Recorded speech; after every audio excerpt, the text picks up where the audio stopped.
Welcome back to my mini vlog. మళ్ళీ మీ ముందుకు వచ్చేసాను. అండ్ లాస్ట్ వీడియోలో చెప్పాను కదా పీతలు తీసేసుకున్నాను, అది ఎలా చేస్తాను అని చూసేసండి. యూట్యూబ్లో చాలా వెతికాను నేను ఫస్ట్ టైం వండడం టేస్ట్ చేయడం కూడా.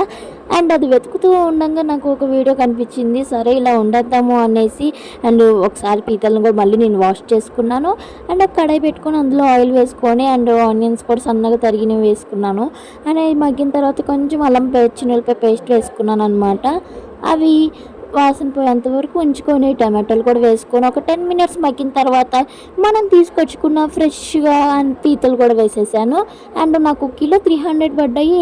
8 పీతలు వచ్చినాయి అనమాట, 8 వచ్చినాయి పీతలు. అండ్ నాకు ఒకటి ఎక్స్ట్రా వేశారు, ఎందుకో ఏమో నాకు కూడా తెలియలేదు. వేసినప్పుడు వద్దనుకుంటాను తీసేసుకున్నాను అనమాట.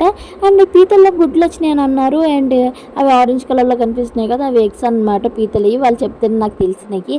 అండ్ ఇలా వస్తే టేస్ట్ చాలా బాగుంటుంది అని అంటున్నారు. ఒక పక్కనేమో నాకు ఎగ్జాక్ట్గా ఉంది బాగుంటుంది అని అన్నారు, ఎలా వస్తుందా అనేసి. అండ్ లాస్ట్లో పీతలకున్న కాళ్ళు చేతులు మొత్తం వేసేసాను అనమాట. వేసేసి ఒక్కసారి తిప్పుకున్నాను. అండ్ గెంటితో తిప్పొచ్చో తిప్పకూడదు నాకు తెలియదు, బట్ నేను తిప్పేసుకున్నాను అనమాట. అండ్ ఒక 10 మినిట్స్ మగ్గ పెట్టుకున్నాను వీటిని. ఆ తర్వాత కొంచెం ఉప్పు అండ్ పసుపు వేసుకున్నాను. సరిపోతే లాస్ట్లో వేసుకుందాము అనేసి కొంచెమే వేసుకున్నాను నేను ప్రస్తుతానికి. అండ్ తర్వాత వేసుకుందాము అనేసి. అండ్ కొంచెంసేపు అయిన తర్వాత 10 నిమిషాల తర్వాత నేను అనుకున్న కలర్ వచ్చింది. వస్తాయా రావా అనుకున్నాను, కానీ కలర్ బాగా వచ్చింది. అండ్ అది అయిపోగానే కొంచెం 5 మినిట్స్ తర్వాత కారం వేసుకున్నాను అనమాట.